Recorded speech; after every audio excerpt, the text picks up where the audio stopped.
A safe space for me is very warm, welcoming, comforting. They are coming home, right? And especially when you're on your mat, that's what you think about. I'm returning to myself. I'm coming home. I'm feeling safe on my mat. But you want when you walk into a yoga space, a wellness space, you want to feel that same way. Hi, everyone, and welcome back to How the Wise One Grows.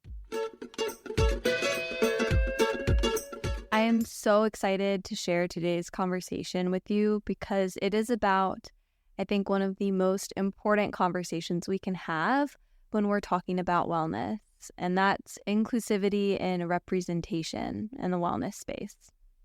And in this episode, we got to speak with Faith Hunter. Faith was the first dark-skinned Black woman to be on the cover of Yoga Journal, and she was on the cover of Yoga Journal twice.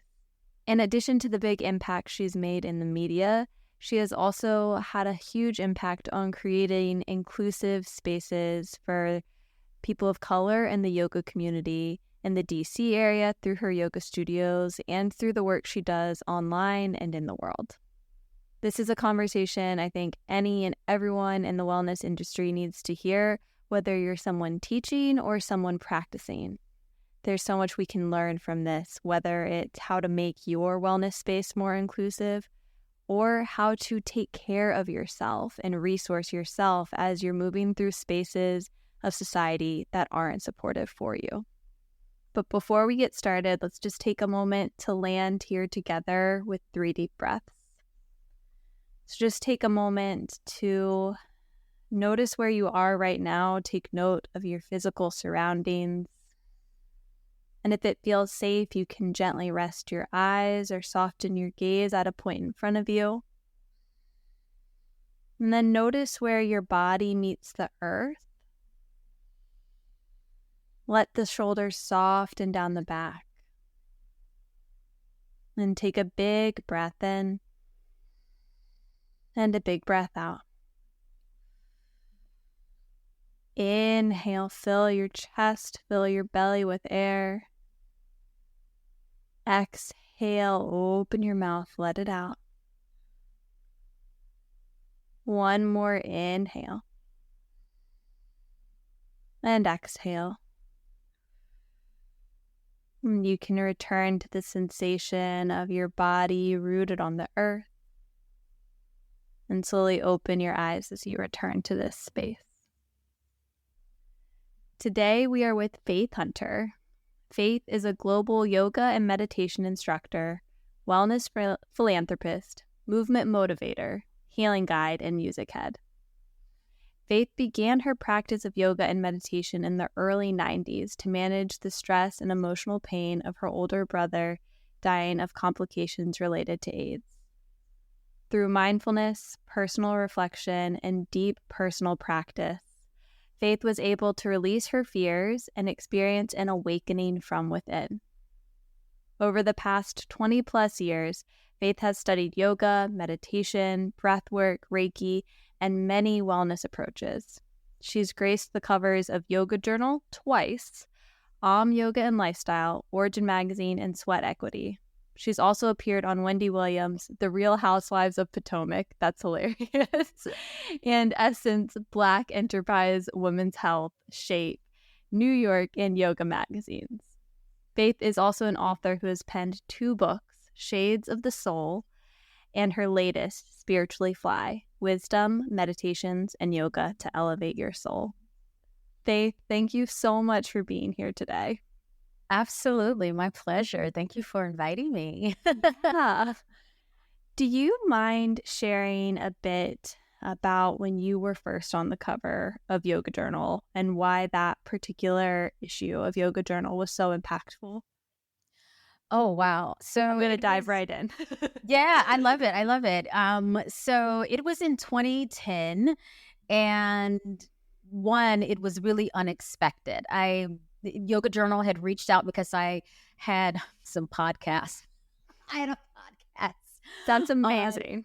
Yeah, back in 2010. So it was, of course, all audio podcasts, and it was called All the Way Live, and it was just recordings of my yoga classes, and I would just throw them up for my students. But Yoga Journal found them somehow and thought they were interesting, and they reached out and they were like, "Hey, can you come and take some photos?" And so I took some photos, and then upon arriving, right, they're like, "Oh, by the way, we're going to put you on the cover." I'm like, "What?" You didn't know that before? Yeah, yeah, yeah. So it was almost like, I think it was like probably the day before we were flying out. They were like, Wow. "Yeah, so we've decided that we're going to put you on the cover." And so for me, of course, being a young yoga teacher, I mean, I finished my yoga teacher training in 2003, but I still kind of consider myself a young teacher because all of my mentors have been teaching for like 20 years. So I mean, Mhm. I thought I was still in my infancy, of course. But the other thing that was really powerful is that I was, out of yoga journals, I think by then they had been around for 30 years or something. I was actually only the second woman of color or person of color on the magazine, but specifically Black. And the other thing that was really powerful, especially within, the African American community, I was also a dark skinned Black woman. Mm. So that made it even more powerful. And it was significant because people were able to, especially people of color, were able to see themselves in me. And it I I believe, and many people have also shared with me over the years that that's why they started taking yoga. That's why they decided to become yoga teachers because they were like, "Oh my God, they're Black yoga teachers out there." Mhm. And so, yeah, it was. I feel like it was one of those major shifts that happened within the yoga and wellness scene where more people of color were stepping forward and not only practicing actively, but also teaching. That's so powerful. And that's actually how I came across you because one of my first teachers, Jay Miles, was really influenced by you in his early years. So it really is a testament to the way that representation truly does matter for people Yes. to see themselves in that space in order to be able, when you can see yourself through someone else doing something, it gives you more Mhm. capability to believe you can do it yourself. Absolutely. Absolutely. What was it like for you being one of the first and in the first dark-skinned Black woman to cover Yeah. a journal? It's interesting because in my life, from the moment I was, oh my God, because I started dancing when I was really young, like at the age of 4, I started doing ballet and whatnot and being on stage. And I, my life was filled with a lot of first. Mm, When I look back at it, I was like, oh my God, I was the first Black dancer in a ballet company in North Louisiana. And I was only like 13 years old, right, at the time. And so mhm. that was like really significant. I was first in so many other moments in my life, but stepping into that place of being one of the first in the wellness scene, I really believe inspired me to keep going because I knew that because I looked back, I was like, you know what? Maybe this is part of my purpose, part of my dharma, right? Is to open some doors and to be the first and to set a tone and to knock down some walls. And so I was like, okay, I got this. Yeah, that's so important. And since you were, the first from a young age with so many things, is there anything growing up or anything you can pinpoint in your life that kind of gave you that confidence to step into a space where you didn't see yourself represented yet? I think part of it is just the way, and my brother and I would talk about this a lot, but I think it's the way that our parents raised us Yeah. was for us not to be afraid and to take chances. And I mean, when I was younger, I always say my mom lived vicariously through me. But I think it was at a level, she was kind of living vicariously through me because those are probably some things that she wanted to do when she was a young child and they just didn't have the financial means to do it. And so her and my father really encouraged us try new things, do things that were unconventional, and to maybe even sometimes be a little uncomfortable in a space, but Yeah. knowing that because they were exposing us to those things, that it opened up a whole world for us. That's really powerful. So it seems like simultaneously they were giving you like the confidence and the belief, but enhancing your ability to be with discomfort, which I feel like so many Exactly. people don't have that skill set, even in their Yeah. adult lives. Yeah. And I don't even think that they were thinking that they were putting me in uncomfortable spaces, but Yeah. I know my dad would always say, it's like, I'm preparing you for the world. He would always say that I'm preparing you, Faith, for the world. And even when he was raising, like my parents were raising both myself and my two brothers, they definitely raised me differently. Yeah. Yeah. So as someone who is in the wellness space myself, I'm very aware that there are many changes that still need to be made in the wellness space to make it more inclusive and accessible. What I'm curious for you is, what changes did you notice after your appearance in Yoga Journal? And then are there any changes that really stand out to you that you would love to see happening now? Yeah, it's kind of interesting. The things have definitely made some interesting shifts, and the practice spaces have evolved.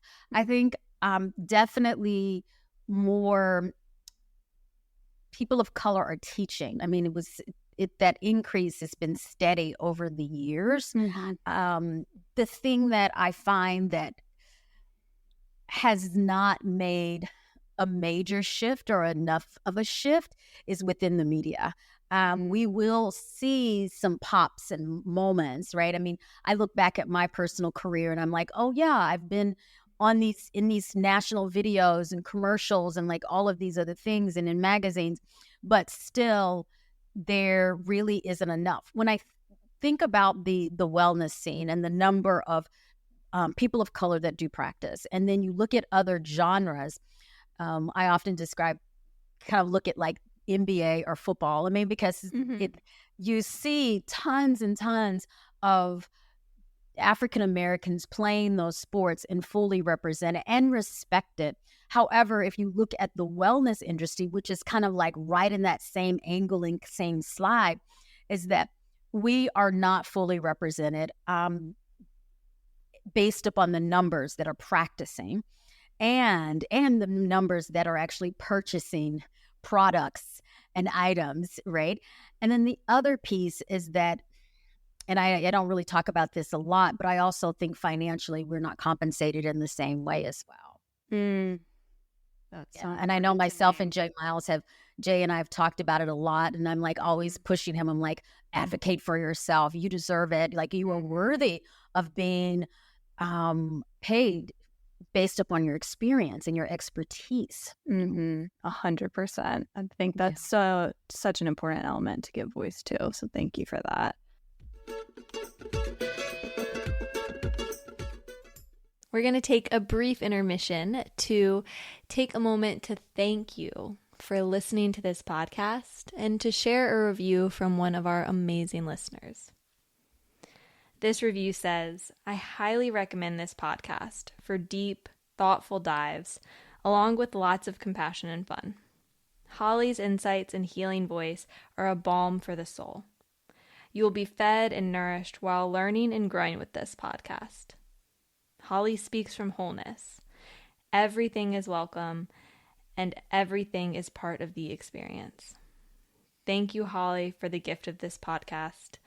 And thank you, listeners, for allowing me to share this podcast. And thank you for the person who wrote this review. It means the world and makes a tremendous impact. If you love this podcast, you can support it by sharing an episode you love with a friend, by leaving a review, by following the podcast and downloading episodes on your favorite streaming platform. And you can even join the Dream Team to financially support this podcast and community causes for as little as $3 a month. Okay, now let's dive back into our conversation with Faith. something that I did like research about you from Jay. um, but I really loved hearing from his perspective how you created a safe space through your studios in DC and in the community for people of color to feel like, yes, we can show up here, we can practice, this is where we can be safe in this wellness space together.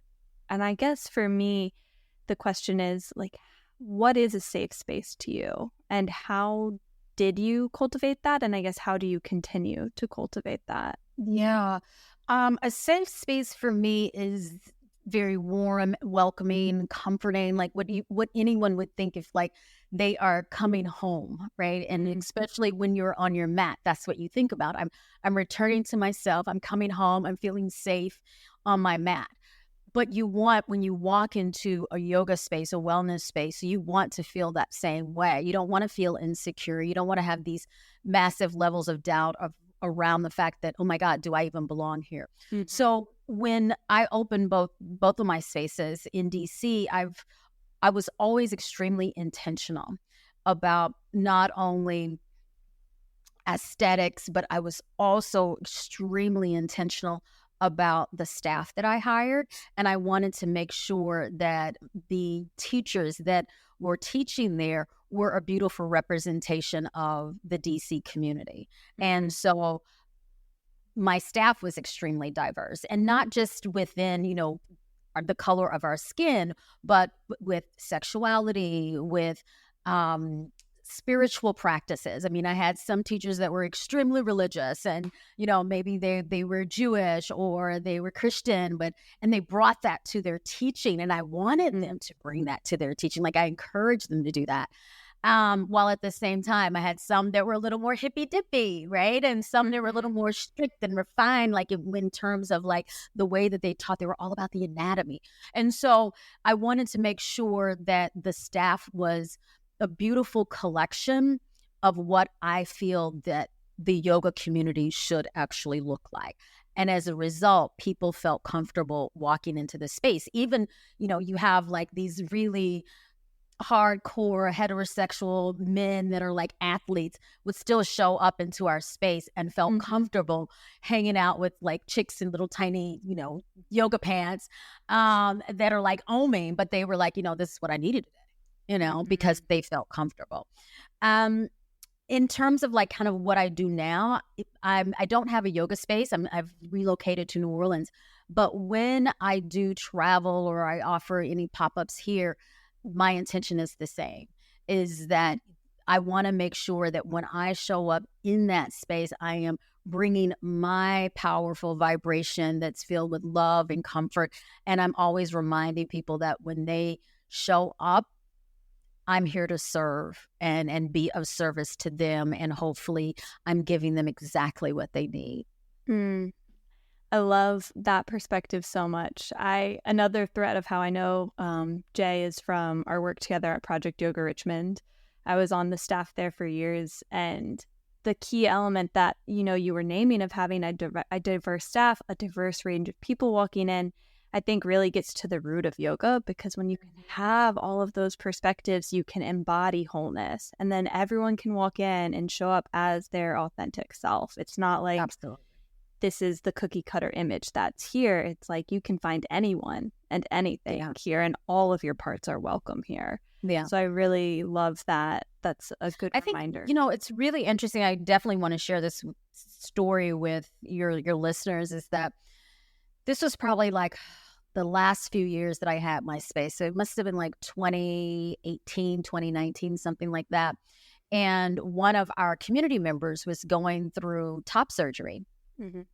And so they were transitioning, and they had their top surgery, and they were like recovering. And there was one moment in class. It was so hot. It was so sweaty. It was just like a nasty DC summer day. And the person was like, everybody else was taking their shirts off, tops off, like just whatever. And again, they had just experienced top surgery, and the fact that they felt comfortable taking their shirt off in class, I was like, my job is done. That's amazing. That's It's like my job is done. Like I've done everything that I needed to do in this lifetime in DC. I'm done. Like it was because I was like the fact that they could feel comfortable in that space to be themselves was why I opened. Absolutely. I think it's really, I'm glad that we took a moment to reflect on like the ways we can actively make wellness spaces more inclusive, from the media, but even if you're not in the media, like if you have a studio space or a community, like ways we can get that more representation, more inclusivity in that space. This question's a little bit harder, and I guess it's for how can someone create a safe space within themselves as they're moving through unsupportive spaces in society? Because the harsh reality is there's so much of that around us and so many wellness spaces like that. So if someone listening finds themselves in a space where they don't feel supported, what can they do to take care of themselves through that? Yeah, it's interesting. I was actually talking to a friend last night about protecting themselves. And I think that one of the most important pieces is before you do leave your safe space, like if you're leaving your safe space of your home or the safe space of your car, or, you want to make sure that your level of or your energetic balance is in check, and that you're grounded and steady, and that when you know that you are possibly, or when you do enter a space that is uncomfortable, you know exactly what tools you can draw on to reset yourself. The other thing is being unafraid to say no in a space. Like no is a really, really powerful word, and it should be part of your vocabulary, especially in this day. And sometimes the no is, it may not be verbal. It just may be, I'm leaving, right? Yeah. You step away, right? Or you take time to pause. And sometimes the pause is enough no for somebody else to recognize that you're uncomfortable. And then, of course, verbalizing. And also the other thing is, if you are entering a space, and a lot of times people are dealing with family members and they still have to go and be around them. Yeah. But their lives are, their personal lives are much more holistic and comforting and loving and right. Or they've chosen their friends, so they're very selective and they know that those environments are safe.